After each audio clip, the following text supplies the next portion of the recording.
I will give you everything you need to know for bread and butter practice, knowledge, and your boards.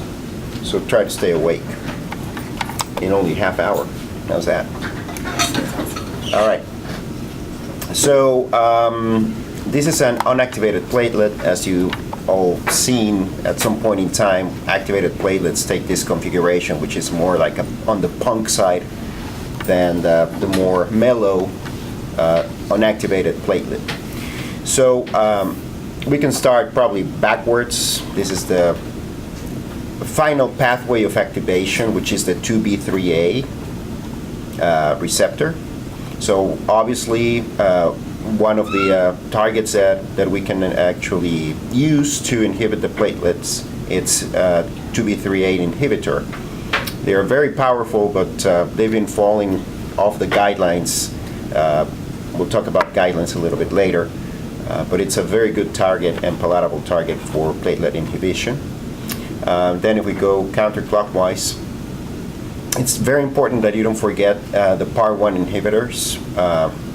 Exaire, this is the name that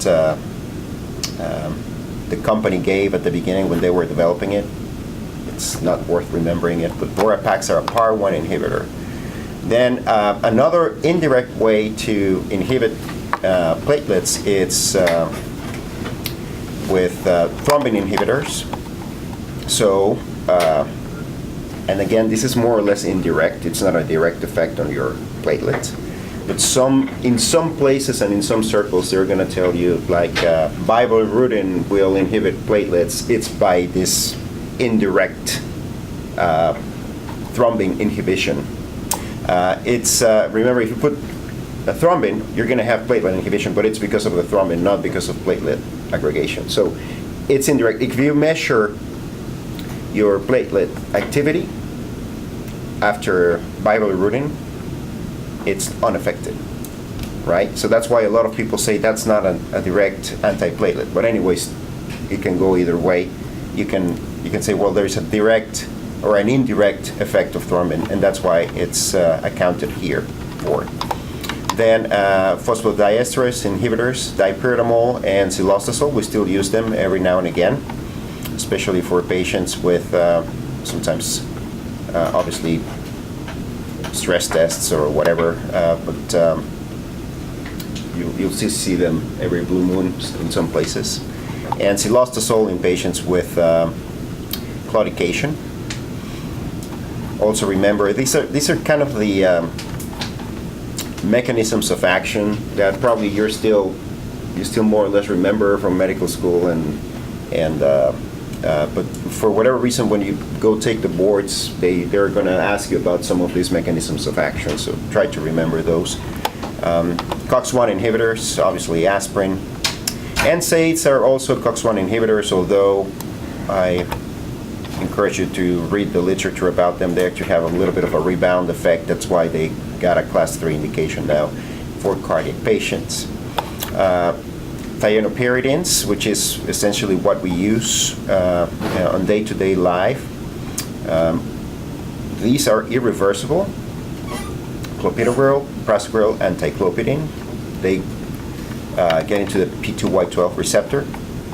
And then we have some reversibles, which are cangrelor and ticangrelor. So the reversibility is mostly because they are not as eager to get into the receptor. They more or less have an on and off phenomenon. So if you infuse the cangrelor, they're going to go get there and inhibit the platelet. But if you stop the cangrelor, boom, the effect is gone. Ticangrelor was supposed to work like that orally, but it has a much better affinity for your receptor. So it actually takes about 3 days to wear off completely of your system. So, but the original intention of the company was to have on and off medications for those patients that actually require surgery or were bleeding or stuff like that, and you wanted to stop reverse the antiplatelet effect. All right. So we'll go down one by one. with the relevant literature. So aspirin, as we already discussed, irreversibly inhibits COX-1 within the platelets. It will prevent the formation of thromboxane, A2, thereby diminishing the platelet aggregation. I don't think there's a lot of discussion there. It's an oldie but goodie. These are a bunch of very old trials that still are very relevant. I will have you look here at the aspirin versus placebo.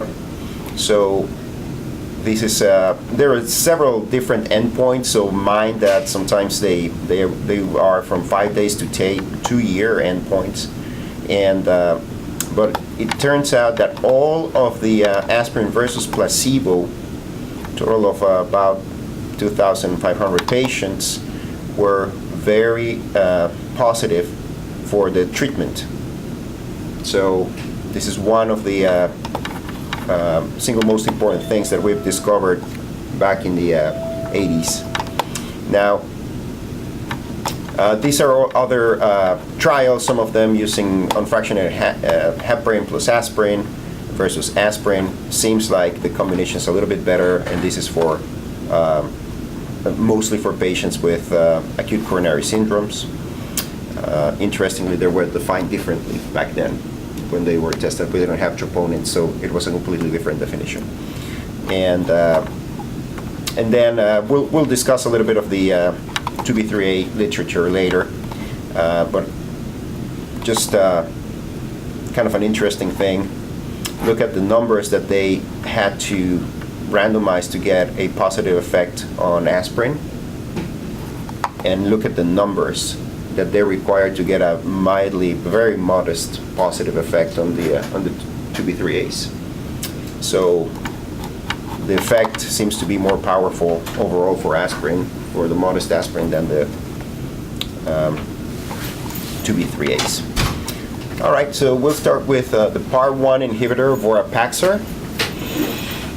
I'll spare you the painful details, but it's interesting that obviously there is a little bit of whenever you want to thin out more the blood of a patient, obviously the risk of bleeding increases. And the trials with Vorapaxar actually are very interesting if you ever want to read them, because the overall effect was positive. So there was a decrease in events. However, there was an increase in bleeding that essentially eliminated the benefit for overall patients. Now, who is mostly affected by this? Patients with history of TIA or stroke, because they rebleed, so that's a complete and absolute contraindication. Now, patients that have a higher tier of risk, so normally patients that have MIs or non-STEMIs or stuff like that, or the cohort of patients that actually were randomized with peripheral arterial disease, derive some benefit from the use of Vorapaxar. So every blue moon you'll hear, I think there's only one attending around here that still uses Vorapaxar for patients with PAD, which is okay. I mean, it's a good indication. And also in patients that had an MI and then come back a couple of weeks later with another MI, it's a good group of patients that you may consider Vorapaxar to get a little more punch to your anti-platelet effect. Is it in conjunction to Yes. like the dual antiplatelet? Mm-hmm. Now, we'll move on to our good old friends P2Y12 inhibitors. I'm going to spare you the pain of ticlopidine, so we'll just go to clopidogrel. One of the studies that actually put clopidogrel on the scope of the cardiologist was CAPRI, which is clopidogrel versus aspirin in patients at risk of ischemic events. Notice, please, that it's not the combination. It's either or, okay? So 20,000 patients, 325 of aspirin versus 75 milligrams of clopidogrel. And it was, inclusion criteria was all the patients across the board with any atherosclerotic disease, right? And the follow-up was up to 3 years. And there was an ischemic reduction of about 9% in favor of clopidogrel. And the benefit also was greatest in patients with peripheral arterial disease. So if you have a patient that you don't know what to continue with because they are having a bleed or they don't have, always gravitate more towards clopidogrel. Now, it's very important that you remember these 11 severe cases reported in the New England Journal of Medicine in 2004, I think, or no, yeah, 2004, with TTP. It's very important because according to the boards, it's a national crisis. It's a national emergency. So you need to remember that this could happen. So there are cases of TTP, and more or less a couple of weeks after the initiation of treatment, it's very commonly explored in any test. And I've never seen one, knock on wood, but I guess it could happen, right? So the clopidogrel had a higher incidence rate of TTP and granulocytosis? So what you really needed to keep an eye on when you were using tinclopidine is neutropenia. And so you will need to check white blood counts every 2 weeks. That was kind of the mantra that we had when we were using tinclopidine. And yes, there were several cases of TTP. However, they never randomized such huge numbers or follow up with tinclopidine, and it fell off the market so fast after clopidogrel was out. And that the answer is yes, but I don't know the exact incidence of it. But it's one of those things that I got to see. Yeah, I'm that old. Anyways, this study by Steve Steinhubel, he actually came to give grand rounds. Were you here, any of you, a couple of years ago or a year ago? He's a good guy. He's a very smart guy. Now it's back with Eric Topol, who was one of my mentors in Cleveland, but they are in La Jolla in San Diego. So this is the CREDO study, and this is the reason why we give a year of antiplatelets. So when I was a fellow, what we used to do was give a 30-day prescription for clopidogrel or tinclopidine after a PCI. It was bare metal stents, and we didn't know what was the exact duration of if there was any added benefit of continuing clopidogrel. So we were only aiming to wait until the stent was endothelized. That was the only task, right? And from animal models, we know that after 14 days, most of the stents in the iliacs are actually endothelized completely. So they said, well, 30 days sounds great. And that's how they came up with 30 days. But they said, well, why do we need to stop at 30 days? Is there any added benefit to continuing it? So this is why Steve Steinhubel and Eric Topol at the Cleveland Clinic at the time, they actually randomized a couple thousand patients on each arm. They were loaded with 300 milligrams of clopidogrel, and then they received 75 milligrams either for 28 days or for 12 months. And this is the endpoints that they found. Obviously, clopidogrel had lower events than placebo. So there was almost a 27% decrease. Now, the second question is, you see the curves continue to separate a little bit here, right? So why a year? Because they ran out of funding. That's essentially what. So that's why you'll see you saw a second wave of, do we need to give for clopidogrel for longer periods of time? Seems it's not one size fits all, like the 1 year. But that's why we actually explored up to 3 years. Now, the CURE trial is another trial that you need to remember about clopidogrel. Very large trial in patients with unstable angina or non-STEMI, presenting within 24 hours, and they randomized to either placebo or clopidogrel. The loading dose at the time was 300 milligrams. By the way, use 600 if you really mean it. Use 600. 300 takes 24 hours to have significant effects on antiplatelets. 600 takes about 6 hours. And then they were followed 75 milligrams daily, followed them for 3 to 12 months. All patients received aspirin. So there was a relative risk reduction of 20%. And there was a reduction, and this was derived entirely from a reduction in recurrent ischemia. There was a mild and modest increase on major bleeding, so even your modest clopidogrel can increase your risk of bleeding. So be careful when you're continuing clopidogrel after 1 year. But for patients with unstable angina and non-STEMI, it's the CURE trial. This is relevant because every single antiplatelet agent afterwards used the CURE trial as their marker for events, right? So the first trial that actually came out comparing clopidogrel to a newer antiplatelet, and they were more or less running at the same time, the prasugrel and ticagrelor. Actually, the prasugrel came out a little earlier.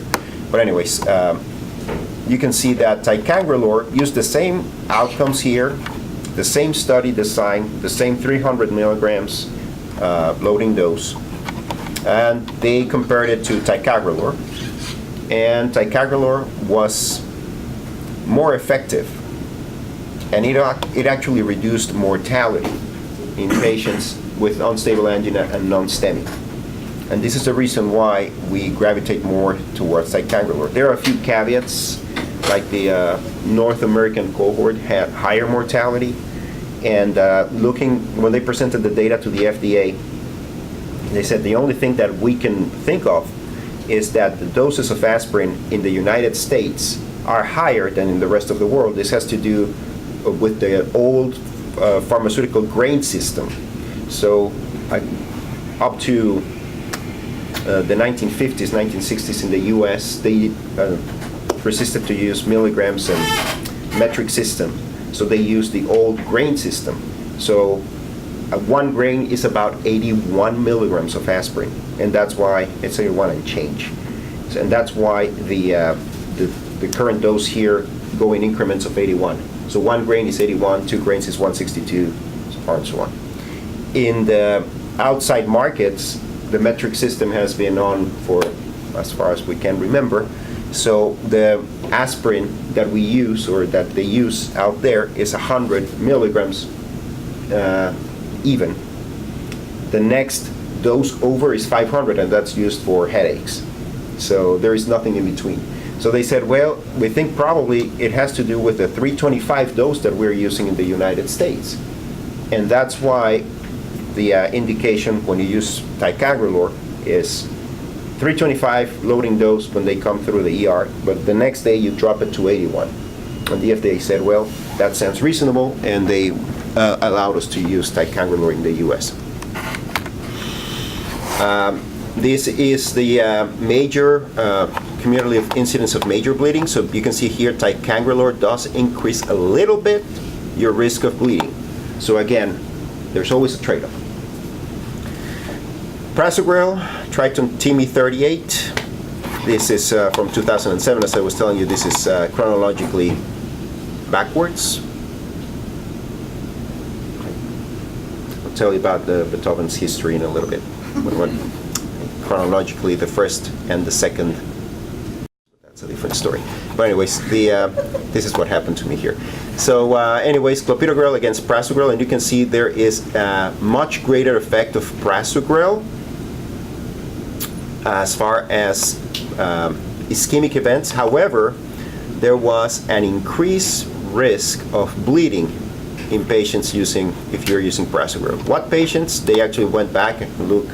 Patients that are very old or very skinny, or patients that have had TIAs or strokes, and hence all of those are the ones that have a black box warning. All right. Cangrelor is an interesting molecule, as we were discussing.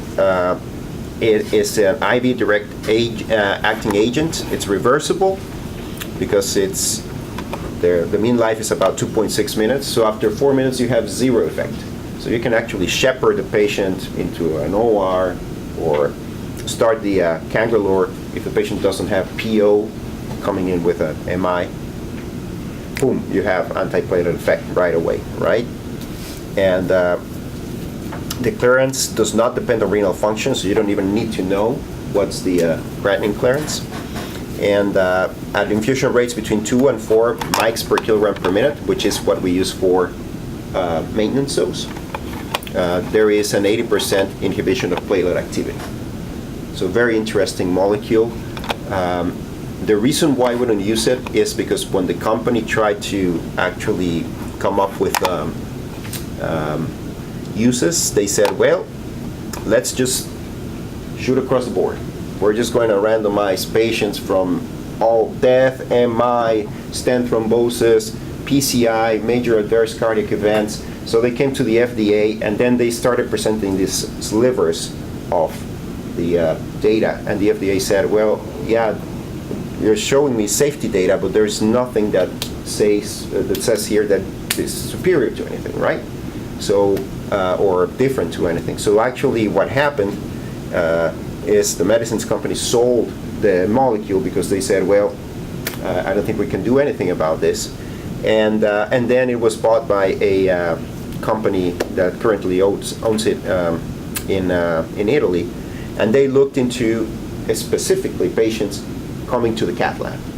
And that's the only indication that we have right now. Everything else that we use, it's a little bit touchy-feely. There is data.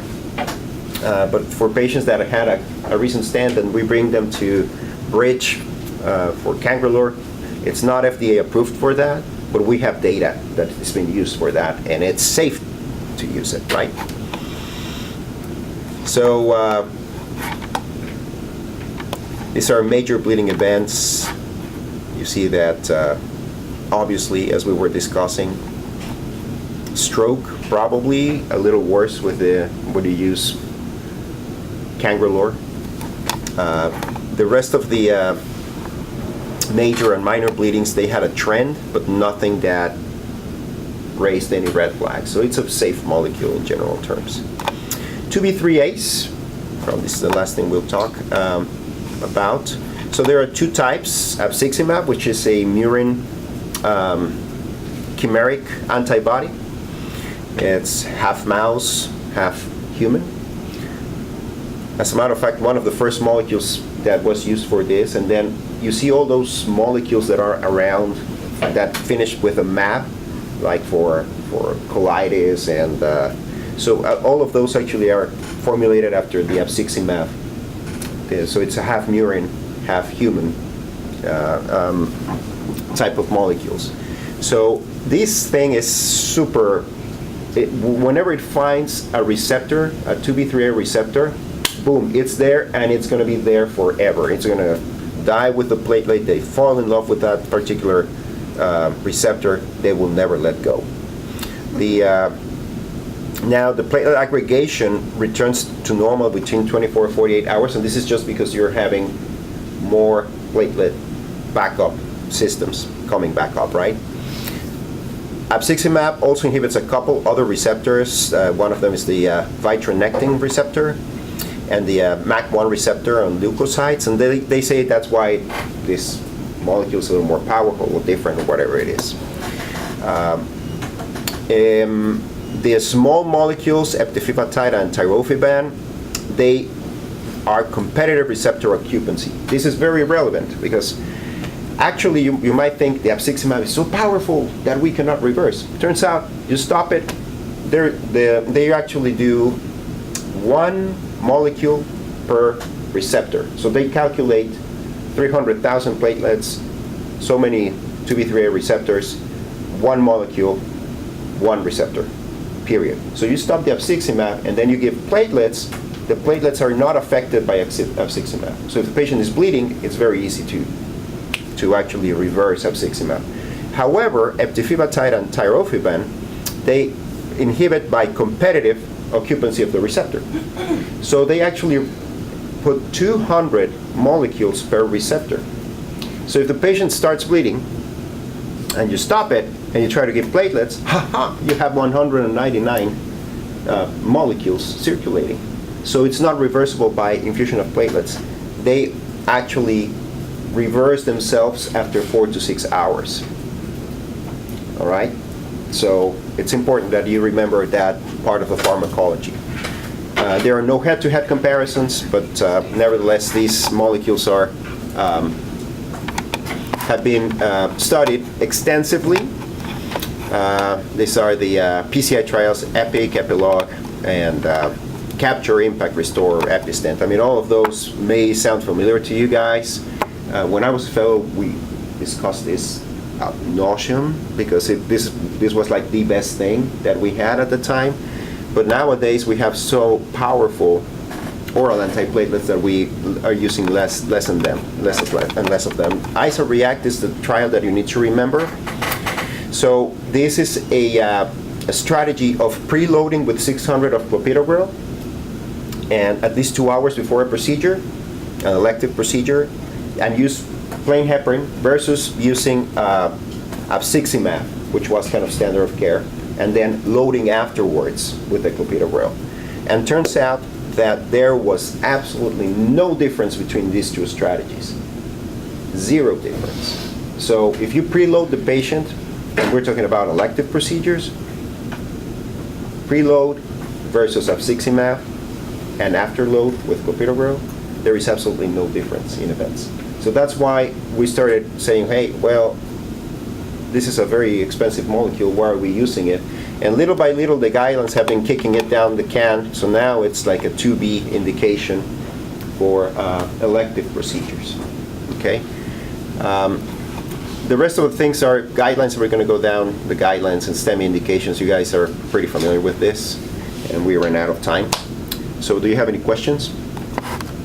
You touched upon it a little bit with the like the integralin and all that stuff, but when we have patients that come in that have like major bleeding with DAC, is there any evidence for platelet transfusion in those patients since platelets are inhibited with the aspirin and like Plavix or whatever? So yes, so interestingly, so remember the pharmacology is it's kind of different. When you have PO intake, there is something called alpha time, which is the absorption time, and then there is the metabolic pathways that you need to activate the molecules, and then some of the molecules that are activated have active metabolites, some of them are inactive metabolites. So it's very complex.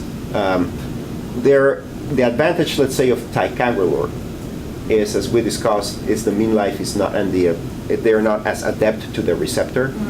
So if you stop it, let's say a patient comes in with a bleed, if you stop the ticagrelor tonight or this morning, in 12 hours you're going to have about 50% less, and then in 12 hours about 50% less. And so every mean life, it drops 50%. So by 24 hours you're going to have zero effect, right?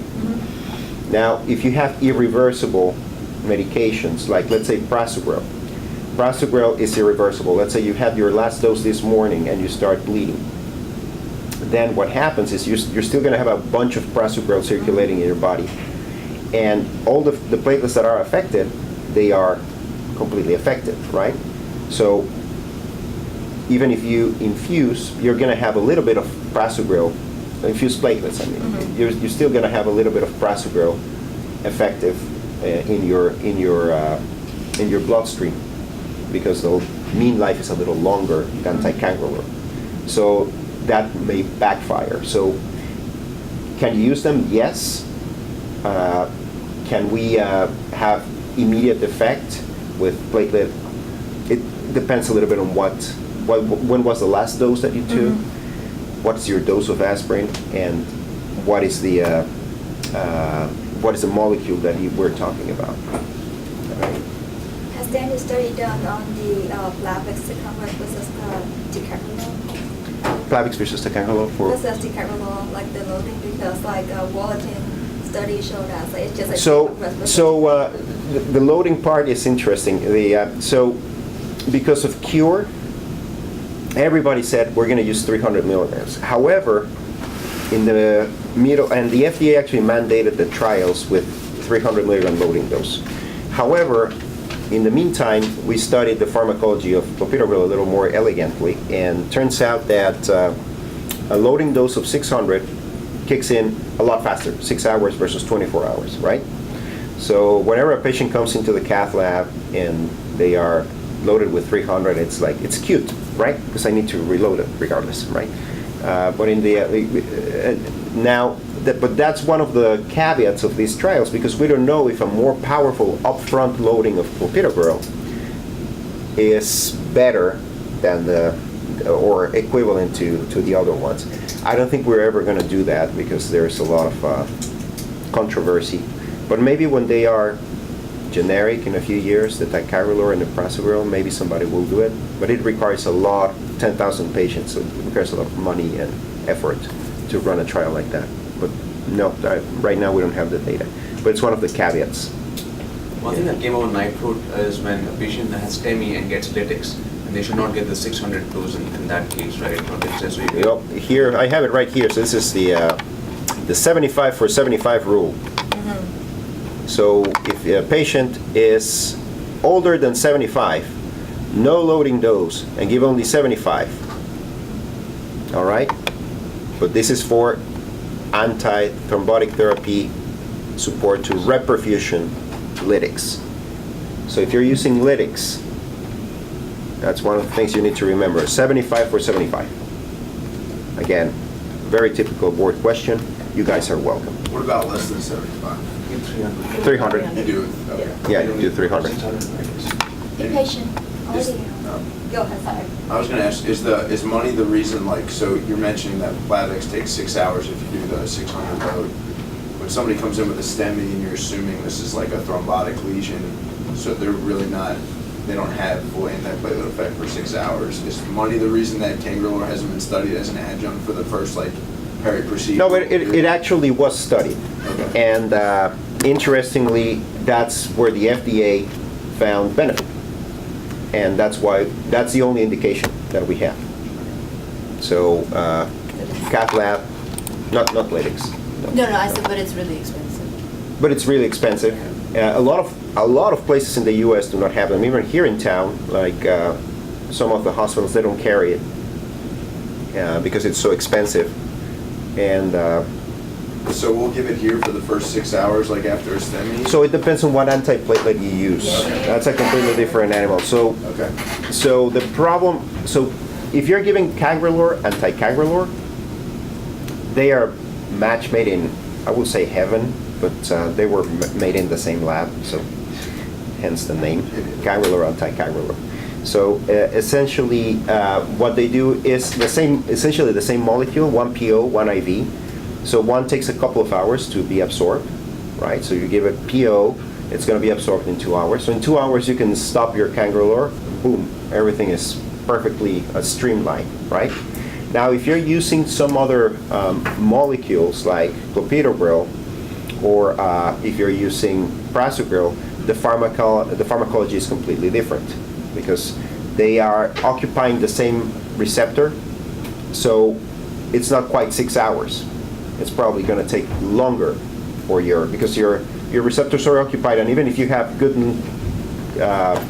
clopidogrel doses out in your body, it's not going to have a receptor where to attach. Does that make sense? So you need to essentially stop a little bit the cangrelor, or wait for it to load that 20% of your platelets that are not inhibited by cangrelor. So it might take a lot longer. All right? Cool? All right, no problem.